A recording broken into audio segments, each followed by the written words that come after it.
Wheel of Genre, the show for readers who wander America's highways looking for a resting place. Final resting place, that is.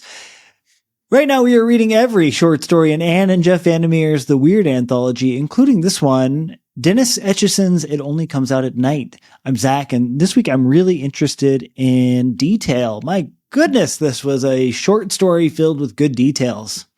And some lists. I'm Bob. I'm interested in signal, especially radio signal, and what it really does. I don't know. This was a really interesting story, Zach. Magnets, how do they work? It is scary. It's one of the scarier, or maybe just more like menacing stories.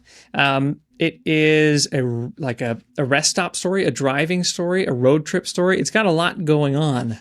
Right. And I think that what makes it so fun is that it's actually quite hard to pin down exactly what it is and what it's doing. It's hard to slot it into any one box. Maybe that's why we're reading it in the context of an anthology called The Weird. But before we talk more about that, Bob, I want to talk about the author. What do you know about this guy? You know, Zach, again, it's finals week, so nothing.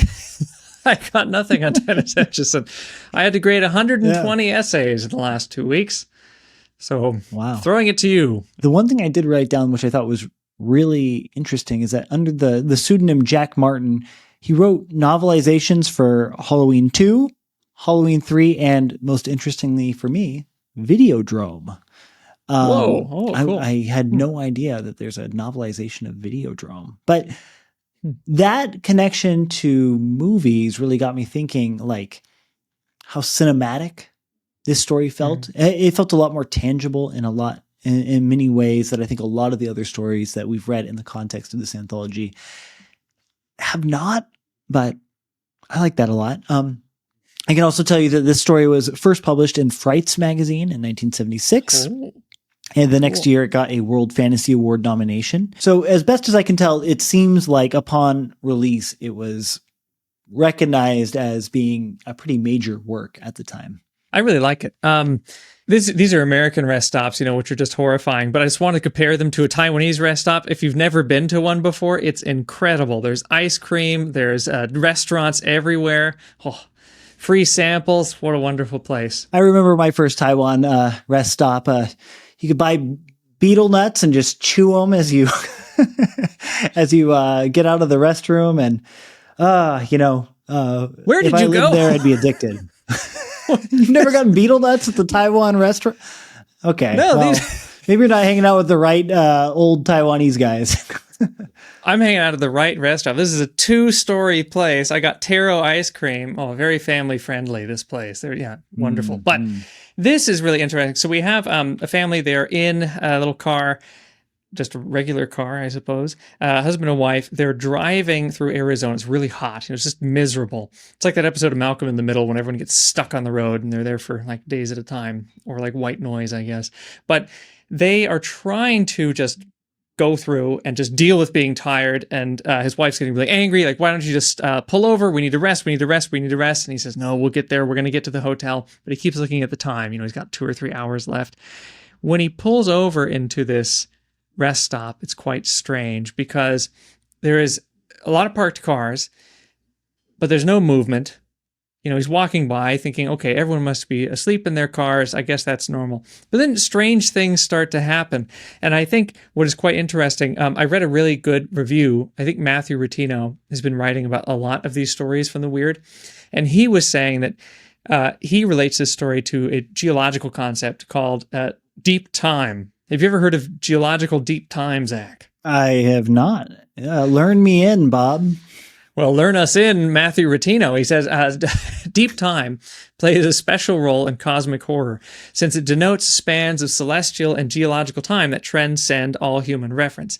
He says, the sheer sublimity of deep time renders our own time on this earth, even that of the human species itself, infinitesimal and insignificant. And he's saying that when you get to these cars that look like they have just debris all over them, dust all over them, we find out what specific kind of dust, but it looks like they've been there just for years and years and years and years and years. And whatever has been whatever it is, it only comes out at night. Whatever's going on here, whatever horrible thing that's going on here, it's been happening for years beyond the experience of these two people who pull in there, who are still alive. So he says that the horror is coming across something so ancient, a cyclical process that is so ancient, we really have no recourse to it except for to go. And then whatever happens to us, happens to us. If we survive, we survive.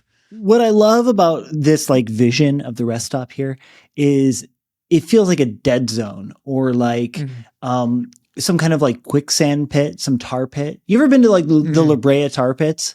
I went as a kid, so all of the mental picture I have of it is like totally, not real. But what I walked away from when I was a kid was of this like pit of tar that, an animal steps in and they're just pulled in and they just decompose in the tar forever, I kind of feel that way about like this rest stop. And I love this style of horror that is like just pointing at things that are common Americana. Who among us has not pissed at a rest stop before? But, the story says, hey, that common thing, let's make it evil and see what happens. Let's make it evil and see what happens. And I think what's really interesting too is, again, it. What is it here? It says it only comes out at night. And we get a few hints where this guy seems to be afraid of someone that he's seen at another rest stop. And he's like, didn't I see someone sneaking out before? But then that doesn't really seem reasonable at all for what's actually happening. Like he seems to, comes up into his head. Like I saw a guy running out of a rest stop recently, but that was miles back and no one has pulled into this place. And why would there be all of these old cars? So for him, it seems reasonable, but for us, I don't think it seems reasonable at all. He's just trying to assign something human to this. It's a very strange it. So not only like the ancient cyclical process, whatever this is, these tar pits, whatever we're going to fall into, there is something that just runs this place and it wants people for a very specific reason. But I thought that was, and again, we keep coming back to the same story, the genus loci story, the spirit of the place. This feels like the spirit of the rest stop, but it's just very murderous, but also hidden. Honestly, the genius loci is probably my favorite concept that I was not aware of before reading this anthology, but now I see it everywhere. I love it. But I want to get back to this idea of it because, to be honest with you, Bob, I thought this was a completely mundane story. And I don't mean, sorry, as I said that, you'll think I mean it was bad. I mean that I thought it was a non-supernatural story. And the more I thought about it, I was like, well, is it explicitly supernatural at any point? And I think that what makes it interesting is that the title to me does not match the story. And the title not being a mismatch of the story creates a kind of poetic ambiguity. Nothing in the story tells us that it only comes out at night. Actually, in the story, what only comes out at night? Well, travelers across the American desert. Okay. Right. But, okay, but that's not it. So what is it? Reading the story, I thought it was just I thought it was a slasher story, to be honest with you. I read this as a slasher. But the ambiguity of the title makes it seem like we're dealing with a big question mark, a big I don't know. And I think that is how to title a short story. If anyone's listening and wants to know how to title a short story, this is how you do it. Well, this was Matthew Rattino, again, the blogger I mentioned earlier. This is his big problem with this story. He's like, wow, okay, cool. We're looking at cosmic time here. We're looking at something. We're looking at it. And then it just turns out to be a serial killer. But I think that is an unreasonable conclusion to make because no one shows up at this rest stop. How did a person travel? They've been driving for 2 hours, maybe 2.5 to 3 hours, I think, since the previous rest stop. Did the person just run? Did he hitchhike and follow these people? Like, why is the serial killer? Is there a reason? I had to read the story again because I went through this exact same thought process. He goes to the first rest stop, wife gets out, and then he hears her come back in, and then he goes and drives 25 minutes, and then he's like, oh, I'm so tired. Oh, it's 2 hours until the hotel. I'm just going to flip a U-turn and go back to the rest stop. Yeah. Oh, no, there's two different rest stops. So he hears that same person going out. Well, but the person that he references is from an earlier rest stop. Now it's just sounds. Okay. I I wasn't going to bring this up, but this is my bone to pick with Matthew Ratteo, which is Ratteo is too eager to assign the blame to this Native American guy who our character sees at a previous rest stop at a previous place, which to me was just characterization in the story. But right, yeah. Matthew thought it was the actual explanation for what was going on. And I disagree with that reading wholeheartedly. It makes no sense to me. Well, that's what I'm saying. It's not possible. Got it. Yeah. Got it. Yeah. Sorry, Bob. No. That's you wound me up and set me off. And no, I'm saying that, yeah. So that was his bone to pick with it. But I say that that's not possible because there's been so much time. Because when he sees that other guy, it's rest stops apart. But yes, he does come back and he makes a U-turn and he comes back. But he hasn't really definitely seen anything. He just hears someone. But there's no other car. There's no car there except for theirs. There's all the other cars that have been abandoned for many years. And when he starts looking through them, he sees evidence of people being murdered, inside their cars, and they're underneath blankets, or they're just like in their car. They've been cut open and they've just been there forever. But I think I think it gets weird too for another reason, I guess. I still think maybe it's not necessarily supernatural, but something supernatural is going on, unless someone has just been living there. That could be. But I don't know, but that could be. Whatever it is seems to have to live there because there's no fresh cars there. There's no evidence of people moving back and forth. So supernatural or mundane, that's their home. And that's even more disturbing than the murders. But it also, it's unreasonable to say that's a human unless they're a really good hunter, because they're only getting food. If this is a cannibal and these cars are coming, they haven't had any food for 15 years. Those cars have been there forever, unless they're eating moths. But anyway, I think it might be supernatural because the people. Well, they are eating the people, but you only get a person every 15 years. Is he storing it? Is he drying it out as jerky? I think that there are a few hints that make it really weird, because we've seen kind of ideas of signal, or ideas of just like waves out there, in the ether, different kind of interdimensionality, weird things happening, weird things showing up. And as you said earlier, the only references to what comes out at night is the people who go out and drive on the highway out at night, because that is the only reasonable time to drive in Arizona during the summer. It's too hot during the day. You have to travel at night. But there are weird things. And his wife also actually says that line, "It only comes out at night." There are weird things around the radio, because at a few points, he references radio. He's trying to tune it in. It goes in and out of radio signal. And then as he's doing that, his wife drifts off to sleep, and that's when she says it only comes out at night. But he also he thinks about it a lot. He says the first thing he notices when he turns it off, he says, okay, he notices the quiet. And then his ears begin to ring, and it's the high-pitched whine of late-night TV, the test pattern of a late-night TV. And then he says the second thing he noticed was a tingling at the tip of his tongue. So he's having this ringing in his ears and then a weird tingling sensation, almost like electricity in his tongue. He says it's picking up electricity from the air.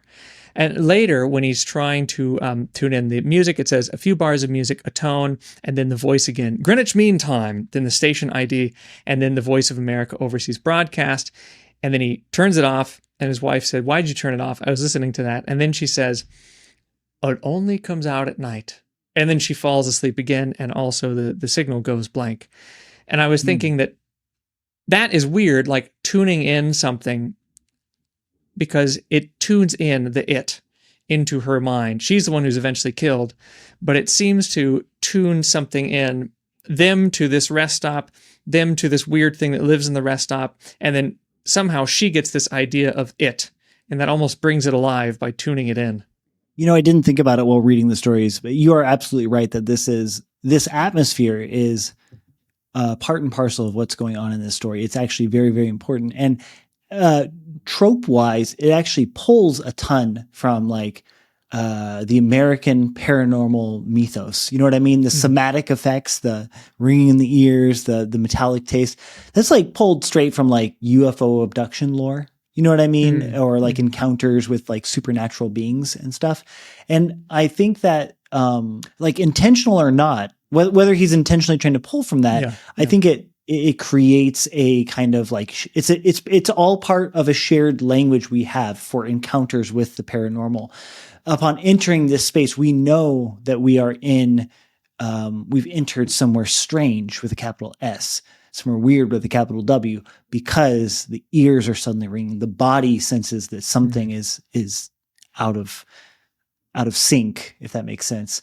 And of course, like, I can't think of anything more UFO abduction lore than a car radio, kind of sputtering in and out of service, I think so. I think there is a whole kind of trope, or maybe I couldn't say genre, but there's a trope with radios, not just with UFO abduction stories, but there are a lot of car radio stories in the No Sleep podcast. They have lots of horror stories where either the radio starts to notice only you and is talking to you. It's like, don't turn this way, don't go this way, or something kind of comes through the radio, communicates with you. And just was reminding me, I really miss driving a car and actually tuning in the radio. Now with a motorcycle, it's just like only podcasts or whatever, my own music. In a car, it was great.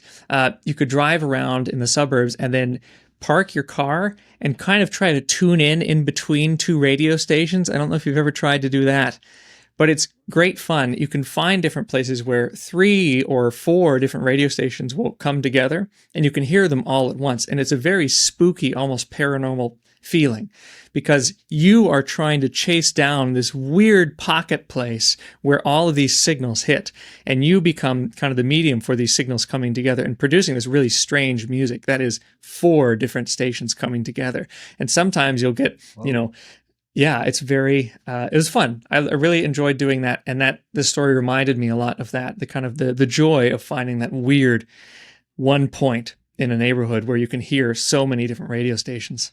I love that story, but you really hung me up on this idea of listening to podcasts on a motorcycle. Bob, you trying to die? Got a helmet so no one could see my illegal earbuds. Earbuds? Airbud is a dog that plays basketball. Sorry. This story also sent me flashing back to, I had a teacher in the 7th grade who he was a track runner when he was in college, and he told me that one time him and the team parked at a rest stop, and there was actually like a killer at this restaurant, and someone came at him with a knife, but he was a competitive runner, and he actually outran them and outran the person with the knife. And like got in the car and they called the police. But it was like it was a rest stop killer along the I-5. Crazy stuff. Whoa. Crazy stuff. I have no other details on this, and it could have just been a story he told a 7th grader to scare him. But I think about it every single time I stop at a rest stop, except the ones in Taiwan. Yeah, I'm too busy chewing betel nuts to be scared. You went to the wrong Taiwanese rest stop. The other ones are so amazing. You don't see the betel nuts everywhere on the Taiwanese highways? Yeah, they're on the Taiwanese highway. When you go to a rest stop, I was taking pictures, sending them to my mom. I was like, oh my God, can you believe this? The Taiwanese rest stops are like malls. They're incredible. You're just going on the side of a highway. That's not a rest stop. You're just pulling your car The last one I went to had the nuts at the rest stop, and they're astringent, but they do the work. Well, taro ice cream or betel nut? What do I choose? Yeah. Okay. Just don't make it a habit. Should I take? They'll both kill you eventually. The dangers of taro ice cream. Yeah, you heard it here, Dr. Zach.